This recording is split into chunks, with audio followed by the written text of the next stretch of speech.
So before I start, I just want to say that the music that is going to be playing in this video is not actually the album that I'm reviewing. It is still the same band, but the songs that are playing are from their EP, Prelude to an Impending something. So yeah, that's the only songs I have. I would have put in the album, and it is on my phone, and I have been listening to it on my phone for weeks, it seems. But for some reason, going into the files, the album just doesn't exist. I even have the EP, and it's only given me 2 songs from the EP, which has 4 tracks. So I've got 2 tracks, and then the other 2 are just missing for some reason, even though they are still on my phone, just not in the files. So I don't know what to do. So it's either do it without the music and just my voice, but I go on for so long, it would just be so infuriating. So I decided I'll probably just repeat the 2 songs over and over again. So yeah, I just want to get that out the way. The music you're hearing isn't actually from this album. It is the band, but it's from a future EP. So with that out of the way, the band Fractal Cypher is a Canadian band, and they have only got the one album, which is this one, The Human Paradox, which released in 2016. And as I say, it's the only album they actually have. The only other thing they got is the EP that came out in 2018. So this is the first album by this band from Canada, Montreal. And they don't really have a lot of fans, funny enough. They only have something like 3,000 fans on Facebook, so really not a well-known band.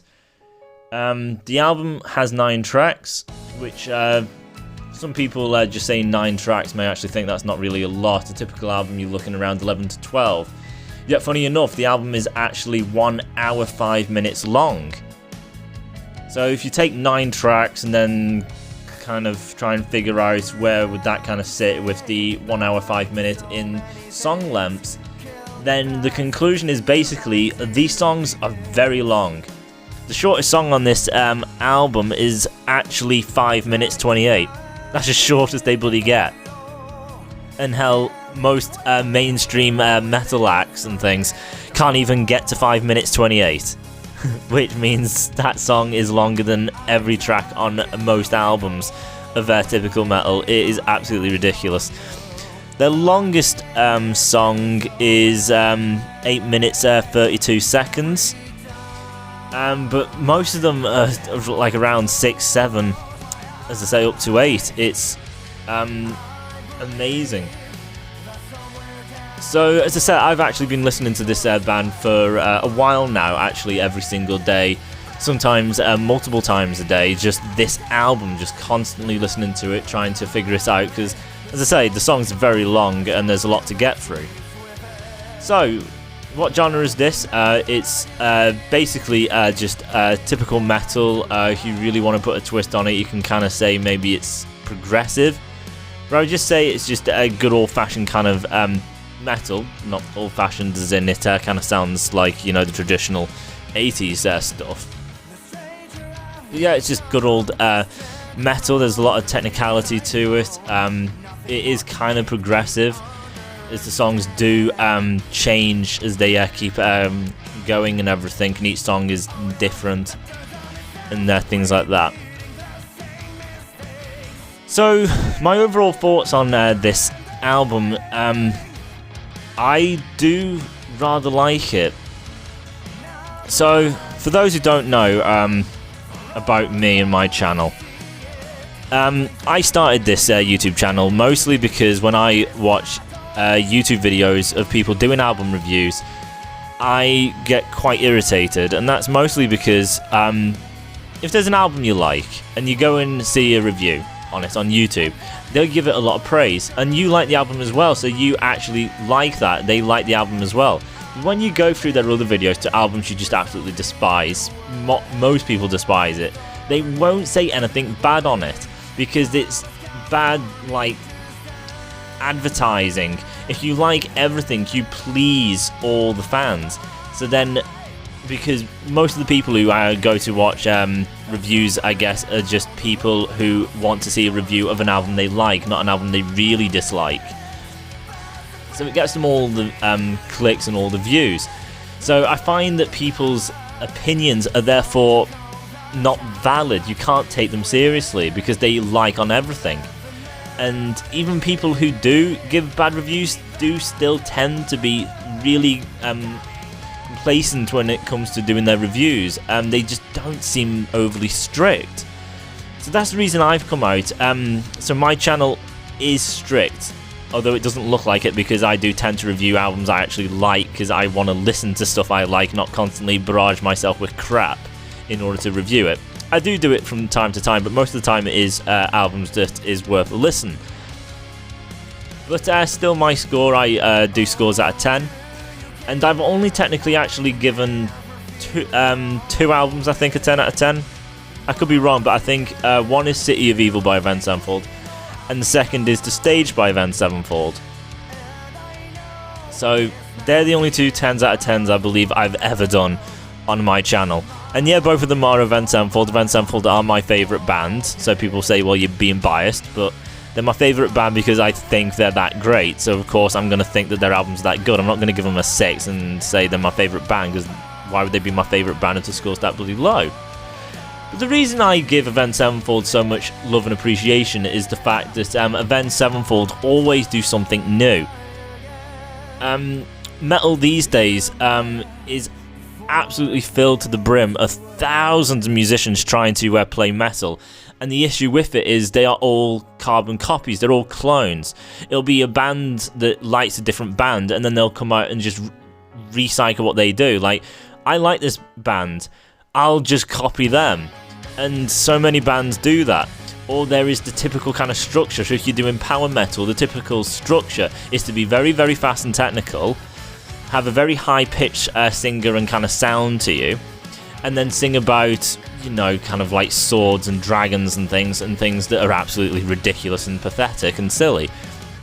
And then progressive metal is to be technical but also musical, and really long tracks, amazing solos, good vocals.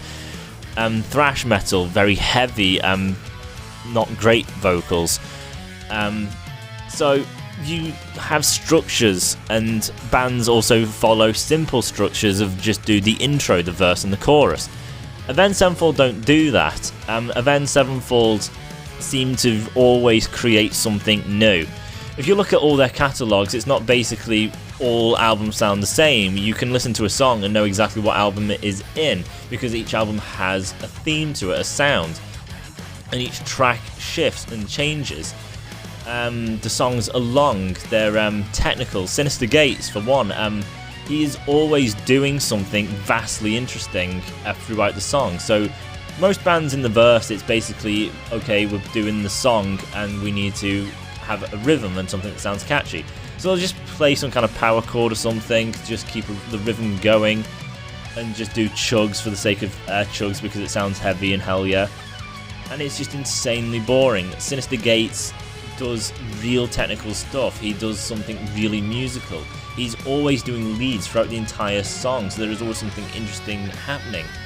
But it doesn't become oversaturated. He always makes sure that the melody persists and it's easy to follow. The music always flows naturally, instead of his one section that'll last 5 seconds and we're going to barrage it full of crap. So before you can get into it, we're going on to another 5 seconds, barrage you with more intensity, another 5 seconds, barrage you. The band gives you time to digest each segment, and within that segment there is a lot going on, but because everything's musical and you really kind of invest into it, it makes it easy. It's very hard to do, but Avenged Sevenfold always do that. And I've been talking about Avenged Sevenfold for a while, yet I'm reviewing Fractal Cypher, so why am I doing this? I'm basically getting to the point that Fractal Cypher is technically like that, which is basically one of the reasons why this album is going to get an insane rating from me. The album is an hour 5 with only 9 tracks. The tracks are very long, but it doesn't get lost in itself. Each track flows, progresses. Each section has melody to it and a distinguishing factor to it. And each part has a good amount of length to it, so you can actually kind of figure out what it is before you move on. And when you move on, it's not a complete 180 where it's absolute whiplash of a change. It's a change, but it kind of flows. It seems natural in itself. The guitars, although, let's face it, he's not like Sinister Gates. He doesn't do insane leads like Sinister, which is basically like the song is his playground and he just goes absolutely apeshit over the song. But this guitarist himself is always technical. He is always doing something technical, and even if it's a kind of typical riff, it seems to be difficult and fast, yet maintains melody, which makes it means that it's actually interesting. I'm not listening to a simplistic power chord and just the bog standard riffs. It's not bland, it is technical. Therefore a guitar enthusiast can listen to this and go, that is a really good riff, that is technical, this guitarist knows his way around the fretboard. But it doesn't get lost in itself. As I say, it is really well thought out. It's well structured, it's well crafted, it's thoughtful in its positioning, as well as that with the rest of the band. You have keys in this band, and the keys also do leads kind of like Sinister Gates. It comes out in moments where it's just constantly maintaining this lead that is maintaining more of melody, while the guitars may do a lead also, but maintain some more ferocity. But both seem to work in tangent with each other, where they both work together so the melodies don't get lost. There's other bands I listen to where the whole band are being technical, but none of them are working together.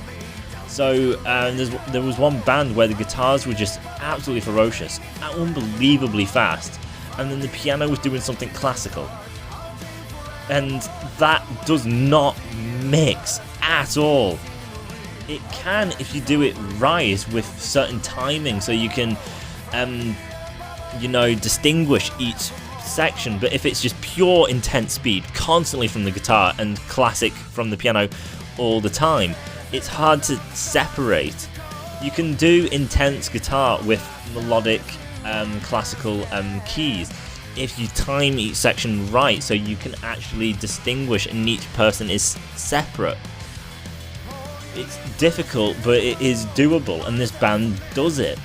So that is that nailed. You always have guitars and keys just going 10 to the dozen. It's always technical, or it's melodic, and even at times the guitar won't even play. It gives pause to sit, relax. It knows when to stop, because then it stops. The guitar's, where is it? So when it comes back, it then has more of an effect than just constantly getting guitar over and over and over again.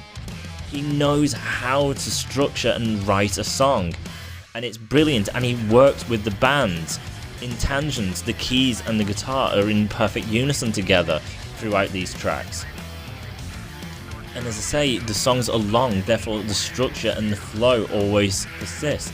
The vocalist, now some may not like him, I really like him, but this vocalist has more of a kind of like nasally kind of sound to him. He has a raspy kind of voice, which some people don't like. People like a voice which is like down in the stomach, a lot of like power and everything, instead of something kind of nasally, which this vocalist does kind of have.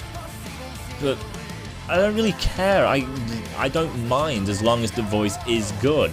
It just means that there is more variety. I don't want to always listen to a vocalist who is nasally, and I don't always want to listen to music where the voice is very, very clean. I like a mix because it just gives different personality, different traits, something new. And this vocalist has a voice of his own. Some singers that have great voices, the unfortunate thing is the great voice, there is a lot of them where they sound similar. So you get a vocalist which sounds great, but there's a lot of other vocalists that sound just like him.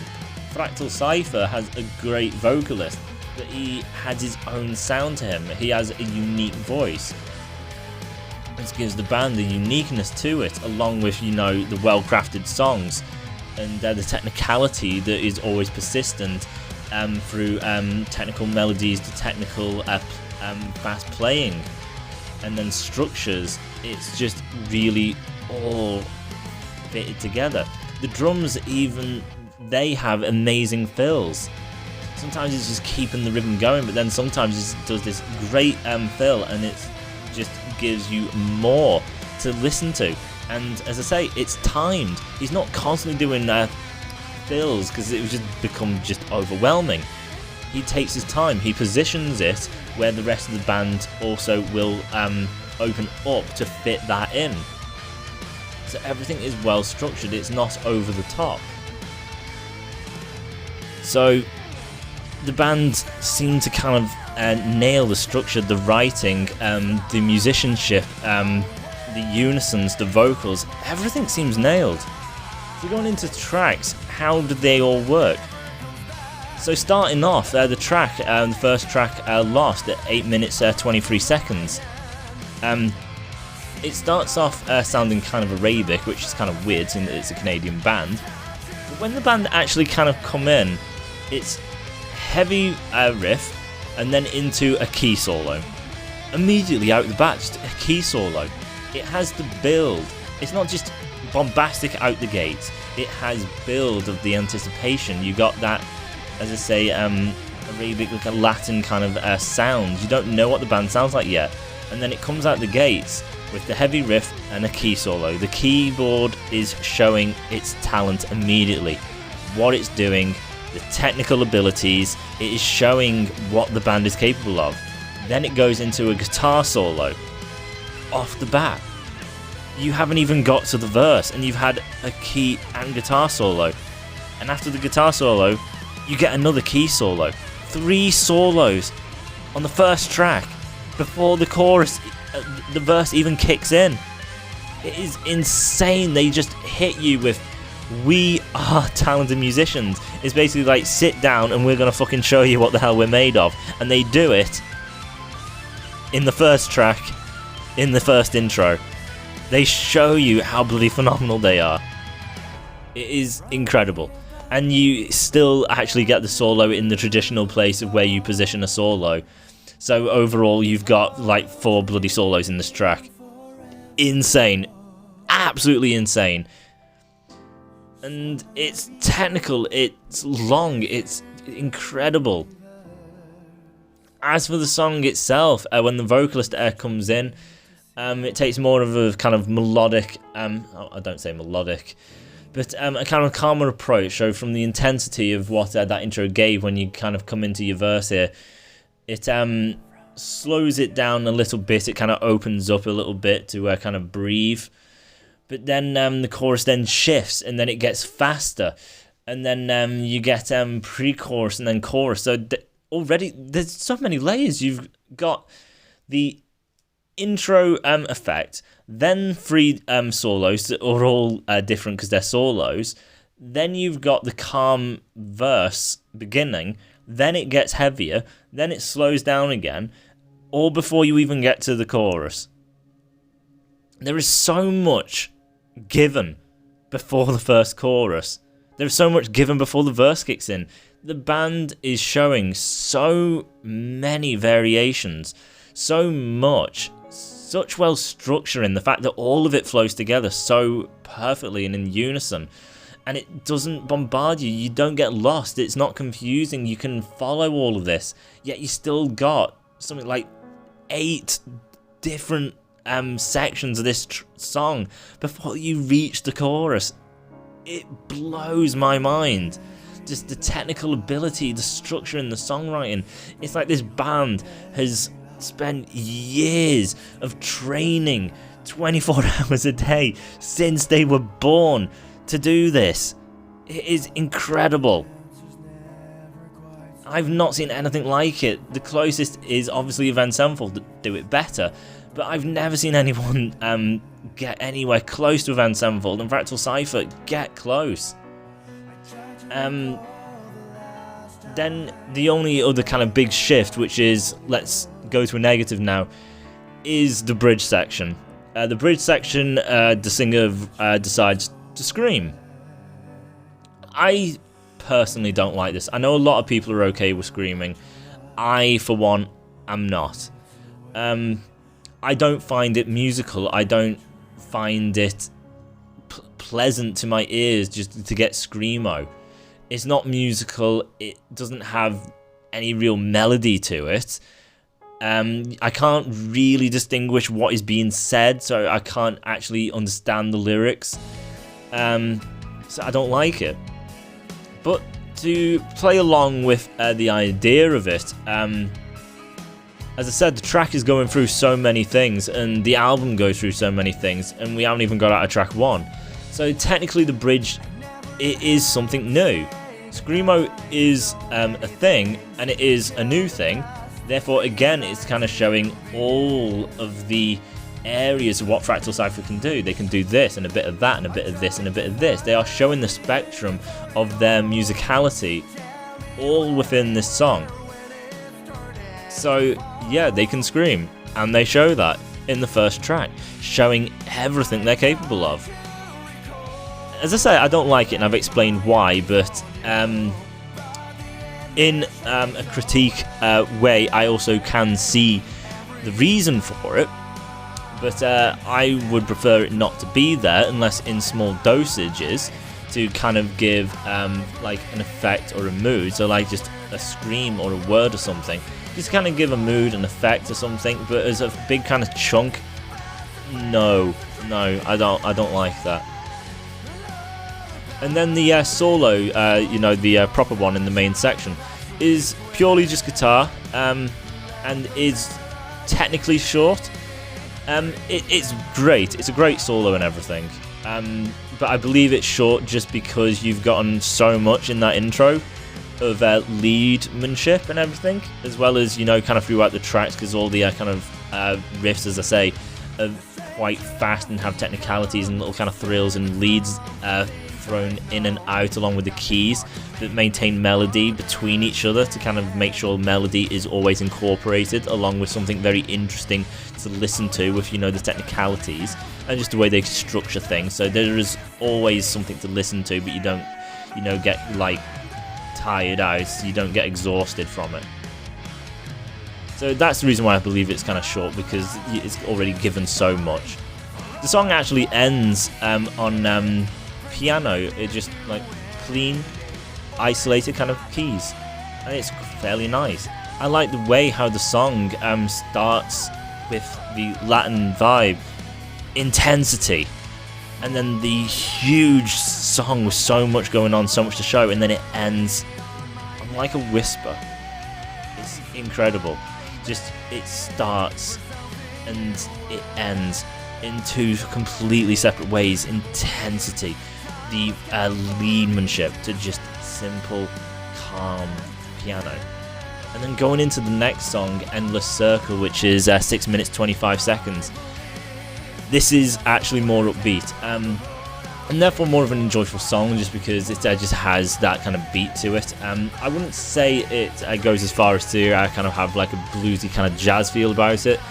It's kind of there, but Fractal Cypher do it more so in their EP. When they go a bit more upbeat, you definitely kind of get that jazz and blues kind of vibe there.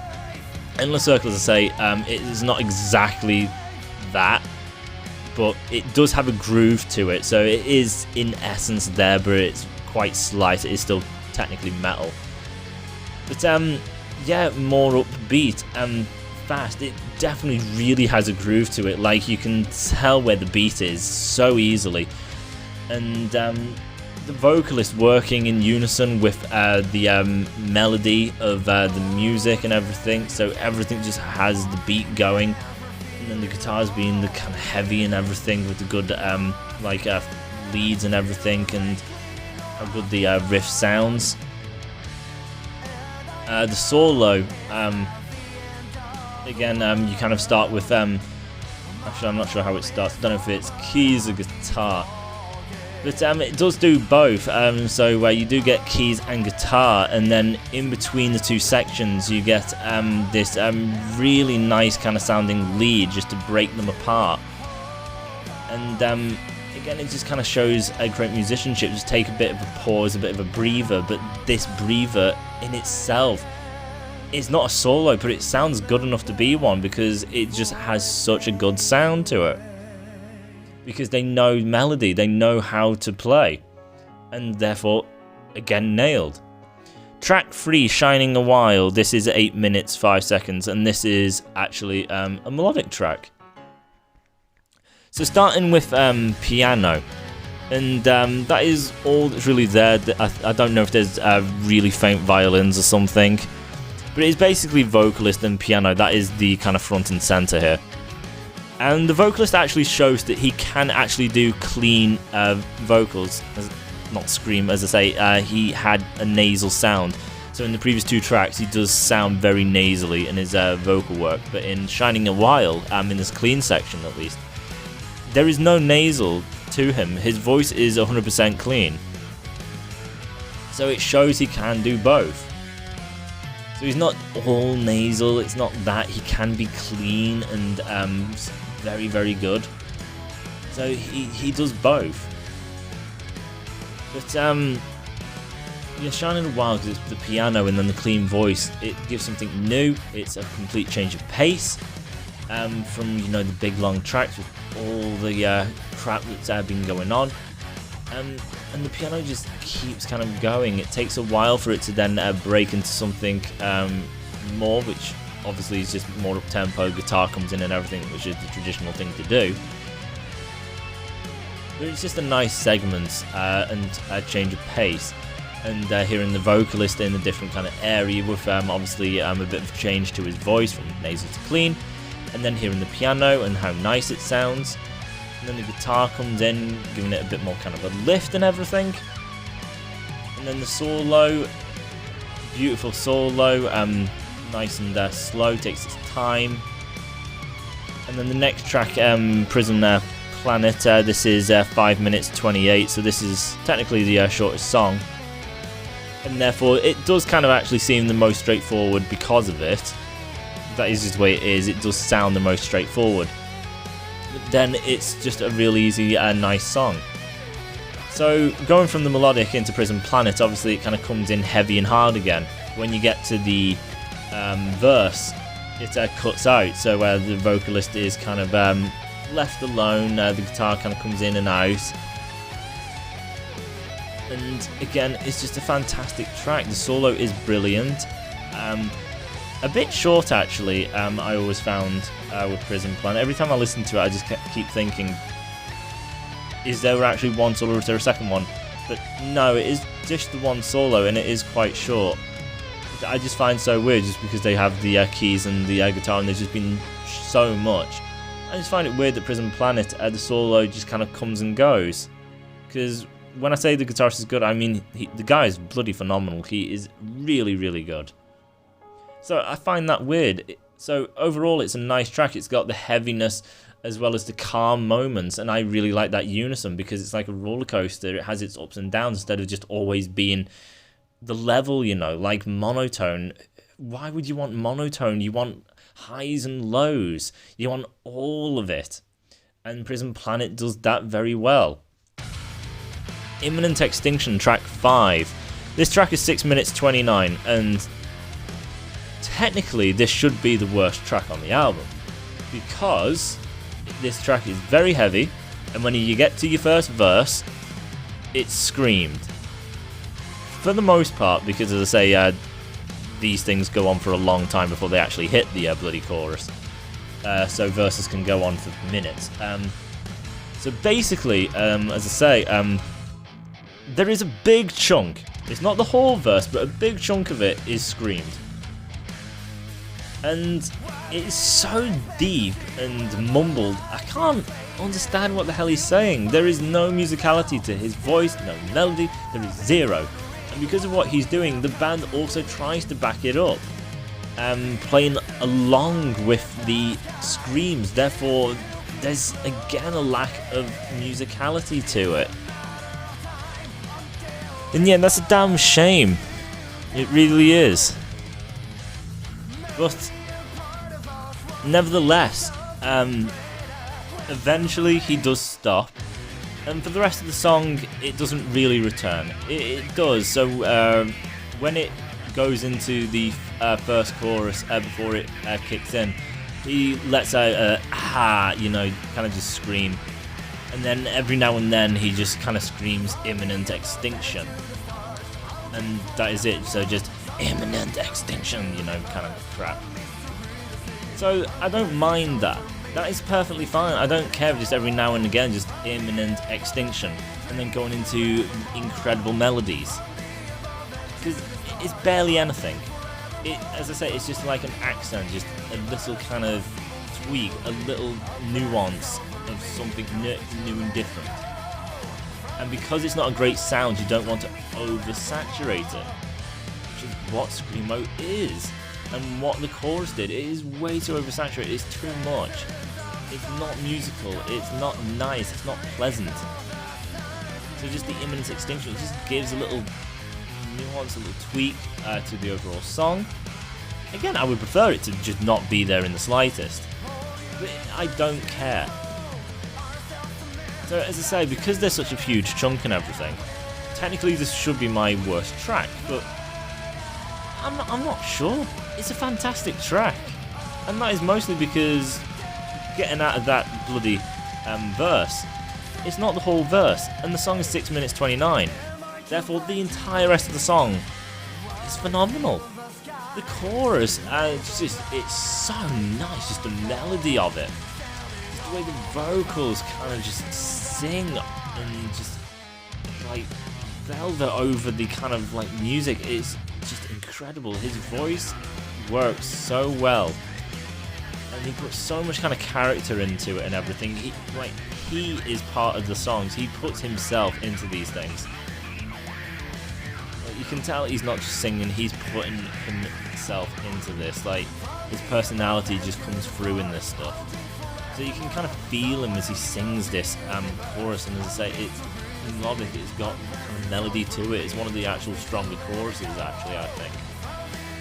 And it's really good. Solo, again, absolutely incredible. Therefore, there's just loads I like about it. Track 6, Final Abode, 8 minutes 32, the longest track. And definitely one of my favourites. The solo of this one is phenomenal, absolutely incredible. Just the note it kind of starts on, just the fact that this guitarist can hold notes and knows how each note is going to sound and work, and where to take pause and then when to put speed in. He knows how to structure a solo, which is not just barrage or purely slow, but we're going to have some nuance here, nice slowness. I'm just going to give you this nice little note here and then pull back, so you're left with that note, so it can just fall upon you. I've done this amazing note and I've left you with it, so you can just ooze into it, just like, wow, that was so nice. And then I'm going to come back with a few more notes, and then I'm going to leave again. Wow, that's nice. And you build and you build, and then you start doing some more like insane hauls, these great highs, and then bring in technicality. This guitarist knows how to do that. He knows what each individual track needs. Does it need more in the way of technicality? Does it need more in the way of melody? Or does it need a bit of everything of the in-betweens? He never fully commits to one thing either, because he knows that's not what you do. You always need nuance. So one song may need shred. It may have to be a shred solo, but you cannot lose the melody, which so many bands fucking forget. This guy doesn't. He knows to always maintain that melody. He always knows that you can't always focus on melody, you always need a lift. It always needs to flow. You can't just be monotone, this like straight line. You have to have your flows throughout. The band knows this, the keys know this, the guitarist knows it, they all know it. It's the way you do a solo. And Final Abode, again, has an incredible chorus, it's so musical. The riffs are amazing, the keys sound brilliant, they keep melodies, there's technicalities. There is so much going on, yet it's so well structured that it's so easy to just lose yourself into it and keep up with them instead of just getting absolutely buried in just insanity, even though there is still so much going on. You can just listen to one song and just appreciate structure. Then you can listen through again and then appreciate the guitars. Listen through again and appreciate the keys. There's so much to appreciate because so many things have been nailed. Awakening, the next track, which is 621. Another melodic track, doesn't stand as big as Shining in a While, but technically Awakening can be just as good. It's just a bit more straightforward, which can be a bit easier to just, go through if you don't want, as I say, too much intensity. And then the solo, a beautiful melody, yet again. Track 8, Idle Words, 7 minutes 52. What an incredible intro to this track. It is like techno. The way the song starts and then just goes insanely heavy. Like the amount of bloody double bass from the drums is insane. It's just so much bass pounding so quickly for that intro, but the fact that it just starts like digitally and then goes into really heavy bass, it is just so interesting. Just the fact that they just kind of thought that through, like thin kind of digital sound mixed in with thick bass and everything, two complete different kind of contrasts of each other in one intro. They know how to play with the song and how to structure, and it's brilliant. And then the verse having its breaks of guitar, and then the vocals come in and it sounds great, and then the guitar will come in giving it a little bit and then come out. It makes it more effective when you do that. And a solo which is phenomenal. The last track, track 9, The Ghost of Myself, 7 minutes 24 seconds, is how do you end? You end upbeat. One of the more upbeat tracks again. Just like Endless Circle, it's upbeat. But still it shifts. When you get to that second verse, it actually slows down and opens up again to breathe, giving a bit more focus on melodies and calmness. So you've got something really upbeat, it sounds great, you're really invested, you're full of energy, and then that verse comes in and it just relaxes and calms down. It's like, okay, let's take a break and everything because I don't want you to blow your load too early. We need to maintain this. That's what the overall album does. It always makes sure that you are maintained. You are not drowned out by something. There is not too much of one thing. It always sections everything so nicely that you are always invested, getting something new, and there is always something interesting going on. That's the album. The first album by Fractal's Cypher. It's 9 tracks, 1 hour, 5 minutes. The tracks are long. They're really well thought out. They're so well structured. The musicians, unbelievable. The keys, the solos are incredible, and the leads throughout the song, maintaining melody, putting these little thrilly parts in, these little nuances, and same with the guitarist. Leads, amazing melody, technicality, amazing riffs, absolutely thoughtful, and as well as understanding that there is more than him in the band, so he works in unison with what else the band is putting through. A vocalist that has a unique voice, can do nasal sound, clean sound, and just has a unique sound to him, and he also puts in character. Instead of just plainly singing, he has a sound to him, a personality, and each track has its own individual things. Going to the EP, which I'm not going to just review it here, that's going to be later, does all of these things to the next bloody level, which is incredible. Just thinking about the structure and the melodies, they just overdo it with preludes to an impending something. So, summing up the album, as I said at the start, which some people are kind of probably predicting, well, he's going to give it a 10 because he brought up Avenged Sevenfold saying he's only given 2 10s out of 10s, and he's not seen anything as good as Avenged Sevenfold until Fractal Cypher. So am I just going to give this a 10 out of 10? Well, no, because I don't spoil things. So the album has flaws, and I have to be honest with it. Lost has a verse which is screamed, and I'm not keen on it. Prison Planet, not a verse. Lost has a bridge section which has screams. So does Prison Planet, and then Imminent Extinction has that big verse which is really not needed. It just ruins everything when the band is obviously so musically gifted, and then to put screams in which is so unmusical and lacks melody, with the band which really focuses to always maintain the melody while showing incredible technicalities. It's just like, it's not right. The EP thankfully ditches it, but this kind of brings it down for me. And then Prison Planet could have had a longer solo, so there's these little nitpicks here and there. And then, as I say, the scream. So I'm going to give it a 9.5 out of 10, which is still insanely high for me. Like, I don't give 9.5s out easy either. I don't really give 9s out that easy. So, incredible album. I absolutely adore it. And for some people, like my dad for one, I know if a song has Screamo in it, no matter how big or small, he goes to hell with the thing. I think that's a bit dramatic. As I say, I don't like it. And I know there's another person who watches my stuff all the time, who, listening to Imminent Extinction, I know he's not going to appreciate the verse.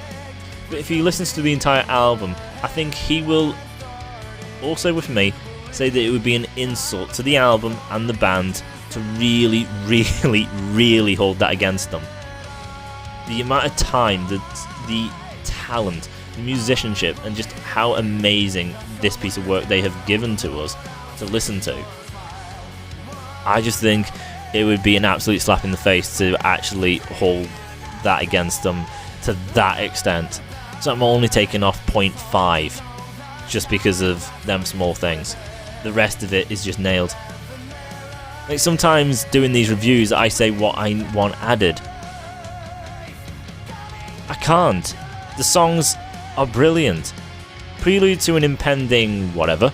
The EP, as I say, it improves on this, so I know that it has got improvements, but still, they don't need to touch any of this. It is just brilliant. The solos are great. The vocals are great. The structuring is great. Even the guitars in verses, it's not just playing simple chords. It is doing something interesting, actually. It's actually doing something that's worthwhile instead of, well, the vocalist is going, so I can't do anything. I'll just, play this just to keep the kind of melody and everything until it gets to my point to shine. No, he goes, fuck that, I'm going to shine right here, right bloody now. And the whole band does that. And the whole band goes, we respect you though. We respect each other. So let's all shine all together, all at once. And make sure that it doesn't be too much over the top. How difficult must that be for a band so big to always show talent, but have all of it easily distinguishable? It must be very hard. And I know the bands actually did spend a few years actually making this thing. And God, obviously, with the amount of talent and just how well structured the thing is. Anyway, I'm going on just gushing now. So 9.5 out of 10. Get this bloody album. Like, don't just download it. Technically, I have illegally, but I'm gonna buy it. I've already messaged the band because they're so small, of 3,000 fans. This album is actually sold out because you can only get it through them. And I emailed them saying, look, is the album coming back? Which they said we don't know when, but it will be. So luckily it will come back, and when it does, I am going to buy it. I am also going to buy the EP as well. So support them. 3,000 is barely anything, and I don't want this band to die. They deserve it. They are phenomenal musicians. They are incredibly talented, and the music is on point. And then the EP gets even better, which we'll get on to at a later time. So listen to this bloody thing. Buy this bloody thing. It is phenomenal. You won't be disappointed. It has everything. I can't add anything to this. It's brilliant. Go get it. Okay? See you in the next one.